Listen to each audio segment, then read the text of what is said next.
All right, let's go ahead and get started. Well, good morning and welcome to our webinar on the Rural Tourism Grant. I'm going to share my screen here. There we go.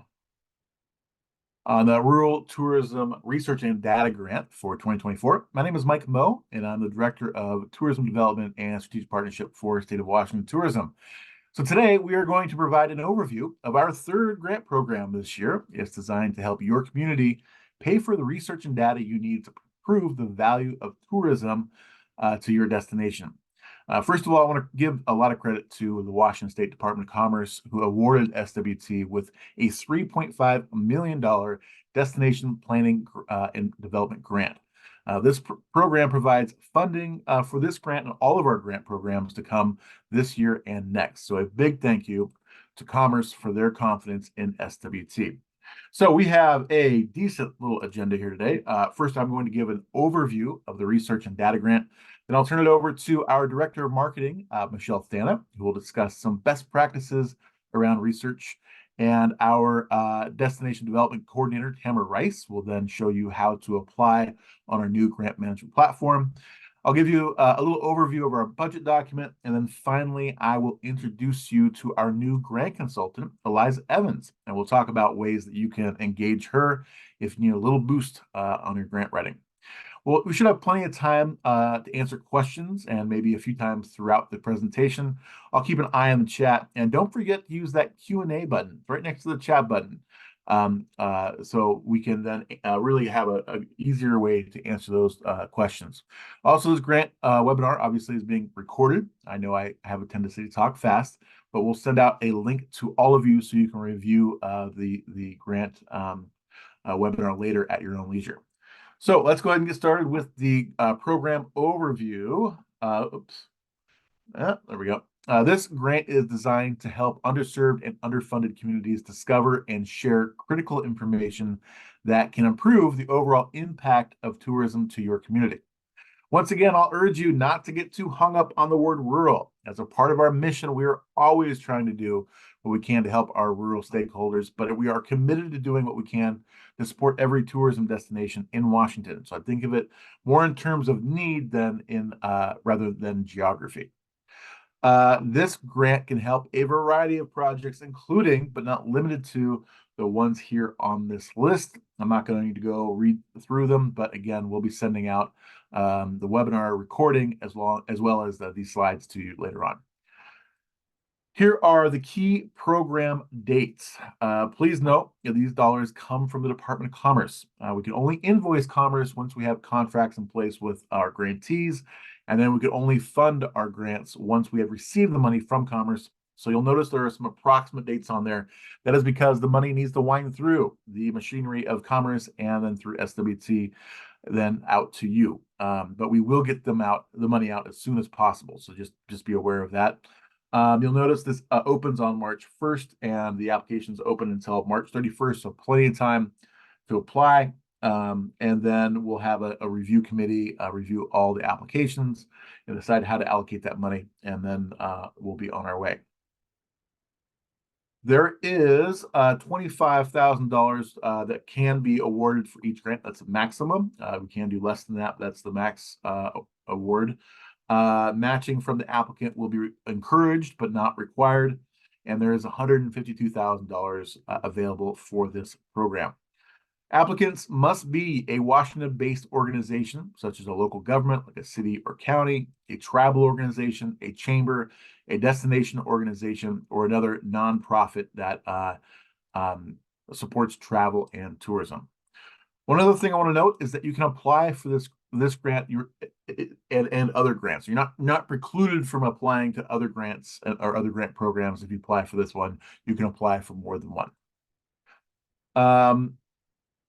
Though it's not necessary in our grant criteria, we do also love to see collaboration in our stakeholders, including your DMOs and chambers and tribes, and local government, land managers. We all want you to be kind of one big happy family in your destination. So just keep that in mind. Okay, the rules around federal funding. As I've mentioned before, the money is federal grant money. So the rules are a little bit more stringent than the money we've previously given out. The money is federal dollars all the way from the federal government down through Commerce, through us to you until they reach your preferred subcontractor. And so the rules don't change. First of all, you and any subcontractor you use will need a UEI number. That's a unique identity ID number, which you can acquire for free at sam.gov. That's just sam.gov. I'm sure Tamara will put it in the chat. And a link will also be provided on your application. And sometimes it takes a little time for this to go through. Sometimes it goes really fast. It just depends. I've seen it go either way.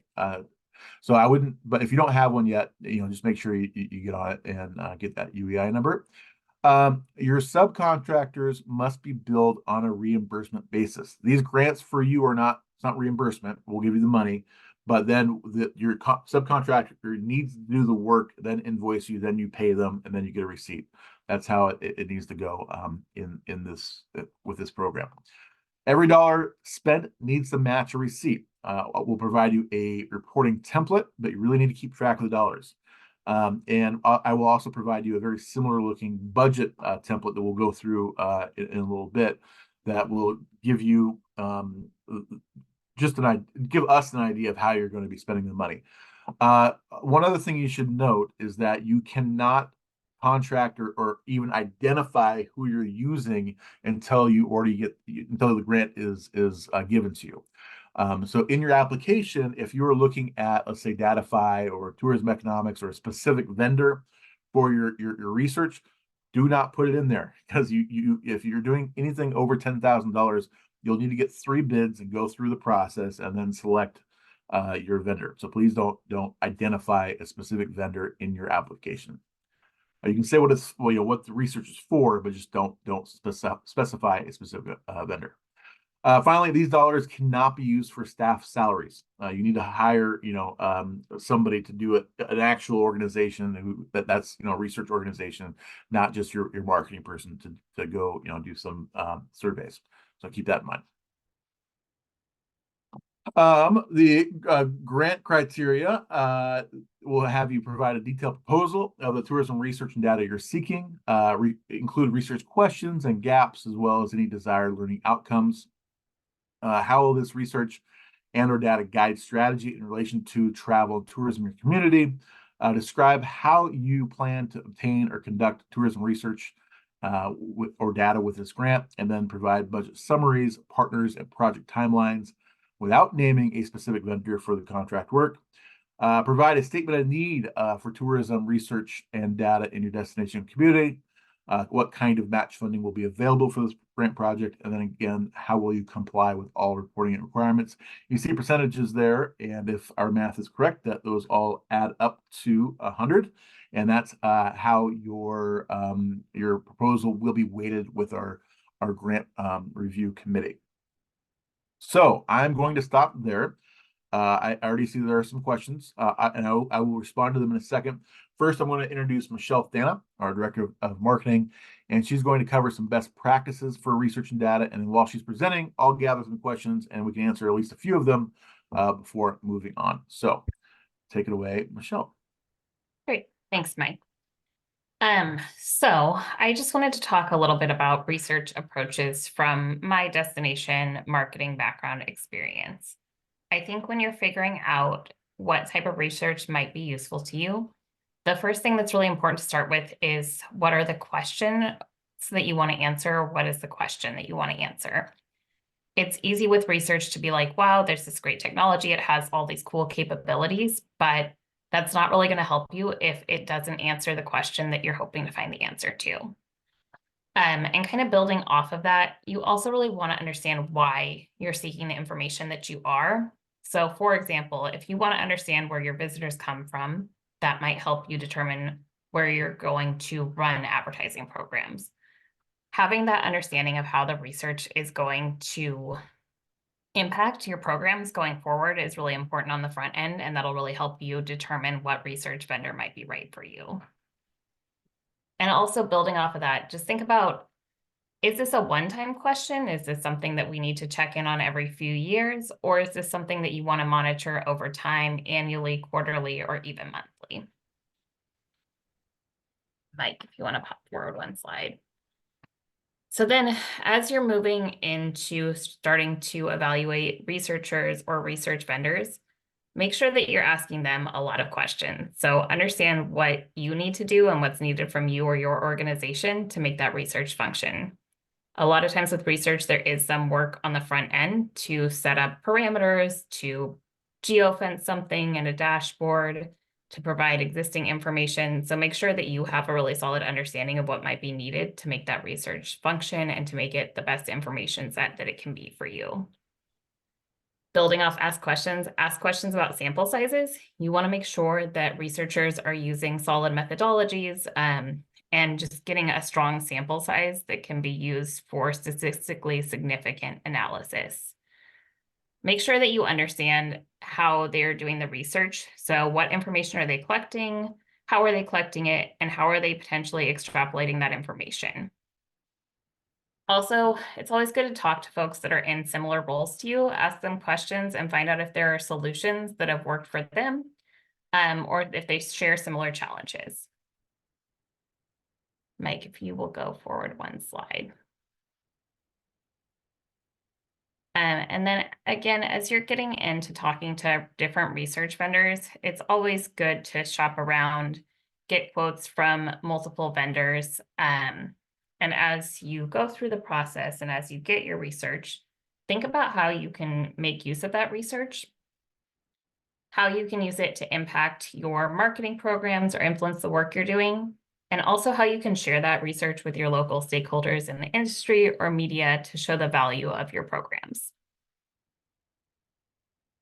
Those are my sort of quick tips on research, but I am also happy to answer any questions that anyone has. All right, thank you, Michelle. And we do have one question that we'll answer. Well, Steve Shively asks, funding max is $25,000 for this grant and all others. Do you encourage application budget details, what a lesser award amount might look like? Priority A or phase 1 versus 2, proposed work elements based on awarded funds. I think that's a really good idea. I mean, if you want to, kind of tier your priorities, I think that makes sense. Up to 25,000. I'd say yes. Saw Deborah raise her hand, but I don't think she has a question. So let's go ahead and move on. We will turn it over to Tamara, who will walk you through how to use the grant management platform.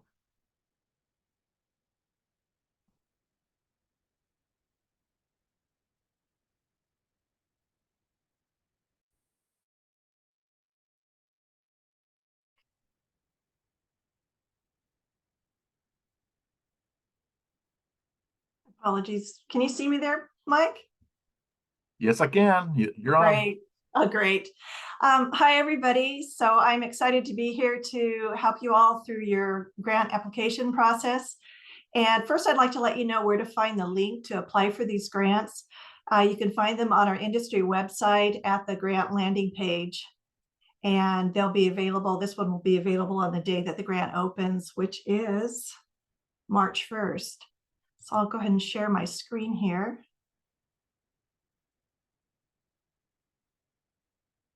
And so I'll walk you through the grant application process here. So the first thing you'll see when you click on apply from the landing page is this program info page. So it has all of the details of this program, the application timeline, stipulations for working with contractors, which is what Mike was talking about, some links to resources to help you through that information, and also the reporting requirements. It also has the FAQ page for this grant program, also for the application portal. We'll have the webinar link in here as well, and my contact information. So when you start to apply, you're a new user, so you'll need to set up a new user account. And the email address that you include here will receive a 6-digit passcode when you click create account. So you'll put it in at that point. The next thing will be setting up your organization profile. So I want to point out here that you'll see this blue check mark with "Are you a 501c3 nonprofit organization?" Please ignore this. This is actually a GuideStar charity check that is used with the platform that we're using here. SWT, we are not going to be using that for these grants. So go ahead and click on Create New Organization. So I already have an organization set up. I'll run you through the questions that you'll need to answer for that. We'll need your organization's legal name, your EIN number, your unique entity ID. And as Mike said, if you don't already have that, you'll need to register at sam.gov. And I've included that link in the chat as well. We'll need your organization's mailing address, primary contact. There is room to add 3 more contacts here. We would like to have more than the primary contact listed here. If for some reason you don't have more contacts, please enter NA in these required fields. Also, if you have a DMO that you're working with, you can list them here as well. And so we move on to the eligibility check. As Mike said, you do need to, your organization does need to reside in Washington. Also, this grant, if you are a for-profit business, you are not eligible. So I am going to go ahead and go through this, check my eligibility, and I'm eligible to start applying. So on the application, you'll see here at the top, there's 3 little heads here. You click on that, you can actually add collaborators. Keep in mind, there always needs to be a lead applicant, and they're the ones that can add and remove collaborators. So we'll go ahead and go through the application here, the intake form. We'll need your project title, the grant amount requested. As Mike said, the max for this grant is $25,000. If you were to enter more in here, you get to the submit button and it won't allow you to go forward, but it'll allow you to go back and edit that. We want your estimated total cost.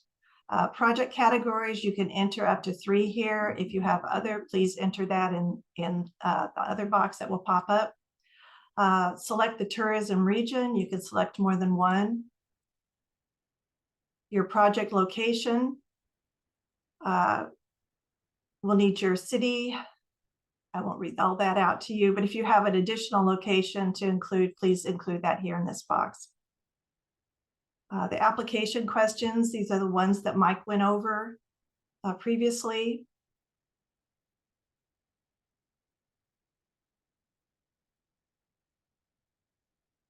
And for supporting documents, we will need your EIN verification letter, your UEI verification letter, W-9, and grant budget template. We also have links to the W-9 form here, grant budget template. There's a link to the sam.gov again. And also if you have questions for your EIN identification or verification letter, you can contact the IRS there. And we'll need your annual budget information. Now on this, just include a round number. You do not need to submit a line-by-line budget. Legislative districts, here's the legislative district finder here. If you have more than one legislative district, please enter them. You can also enter optional documents, maybe submit a draft quote request for vendors or other documents that will help the review committee. Letters of recommendation are not required, but we highly encourage you to upload them. You can upload as many as 3.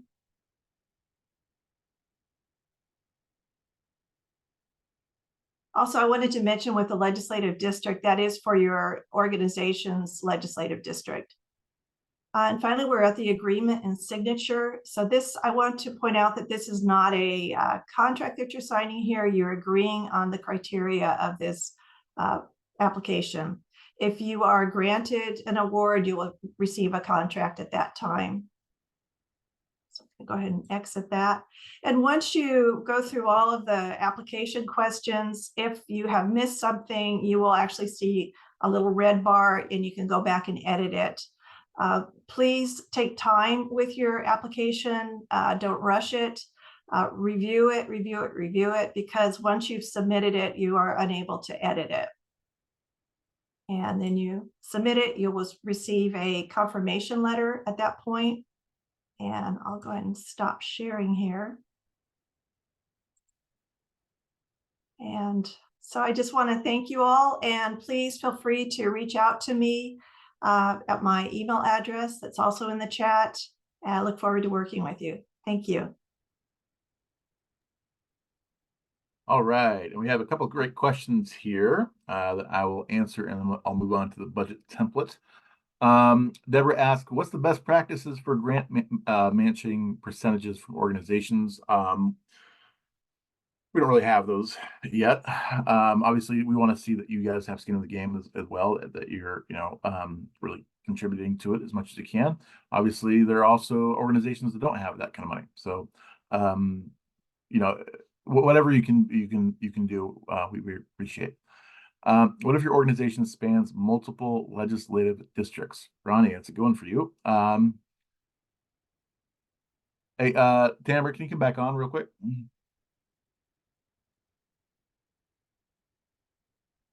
Yeah, hi. Do we have ways that you can put in multiple legislative districts, or is it just that one? Yeah, you can put in more than one in there. Just Great. put a comma between them. Yeah.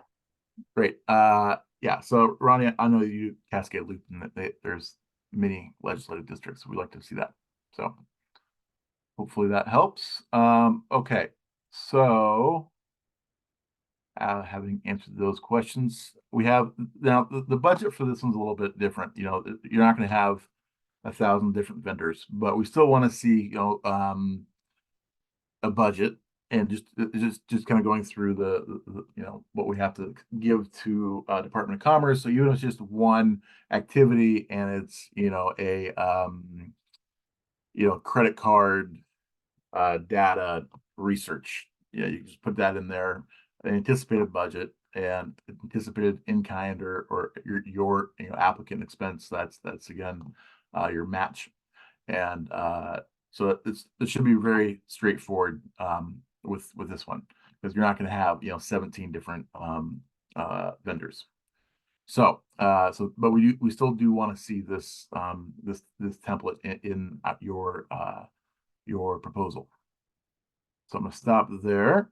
Are you able to keep in a draft form to work on the application and go back to the application before submitting the final draft?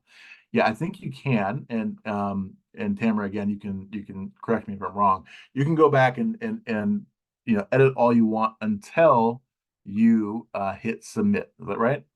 That's correct. Great. And then there's another one for you, Tamara. Is the budget template provided in the portal? Yes, it is. And you'll find it in the section that has additional or supporting documents. Tamara's so good. Good job, Tamara. All right. Thank you. So now I'd like to introduce our grant consultant, Eliza Evans. In the Destination Development Planning Grant we were awarded from Commerce, one of the operational budget items was money for a grant consultant. And so I want to introduce you to Eliza Evans. Now on February 27th, Eliza will be holding a grant writing workshop to give you best practices and tips on how to produce a solid grant proposal. So Eliza, do you want to share a little bit about yourself and your experience? Sure. Good morning, everybody. My name is Eliza. I have been a grant writer for 19 years, which tells you a little bit about the way my brain works. I actually love it. I'm pretty passionate about it. My background before that was primarily in positive youth development, and I work a lot with tribes. I grew up in a tiny village in Alaska called Aniak, so very close to my heart. And I love helping people craft the perfect proposal. So just getting every single word exactly what it should be in the right place, finding the right research, citing all of your sources. So I will be helping out in terms of, I'll do, I guess, a little bit of sort of grant writing 101 webinars to talk about key elements of effective proposals, pitfalls to avoid. I've got a few of those after 19 years, and just strategies for crafting the most compelling proposals that you can. And then I'll be available to consult one-on-one again, specifically with the crafting of the narrative, your written responses, not the technology that I think Tamara will be responsible for. Yeah, so just to be clear, Eliza will be available for 30-minute one-on-one consultations. Now, so to be clear, if you have questions about commerce or rules or who's eligible for what grant, those questions still go to Tamara. But if you want individual coaching, on your grant responses, that's what Eliza's for. And again, you can schedule those 30-minute one-on-one consultations through Tamara, because we want to make sure that you're using your time with Eliza effectively. But so just reach out to Tamara for that. Okay, thank you so much. I look forward to meeting as many of you as want to meet with me. All right, thank you. And we have our emails up here. I just want to make sure you guys have everybody's. This is Eliza down here. But again, please go to Tamara if you want to do a consult with Eliza's, just so we can make sure that we are keeping track of all that. And then again, on the 27th at 10 a.m., and we'll send out more information on this on February 27th at 10 a.m., Eliza will be doing a 1-hour grant writing 101. So if you'd like to participate there, feel free to join her. And it looks like we don't have any other questions. We have a pretty short program this time. So, there's Sam, you have your hand up. I'm gonna allow you to talk. Sam, go ahead.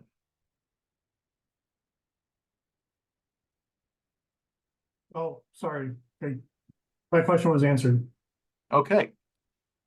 Thank you, Sam. There's one more in the Q&A here. For more clarification, this grant covers 3 projects max. For example, asset mapping, economic impact, and finding where visitors come from.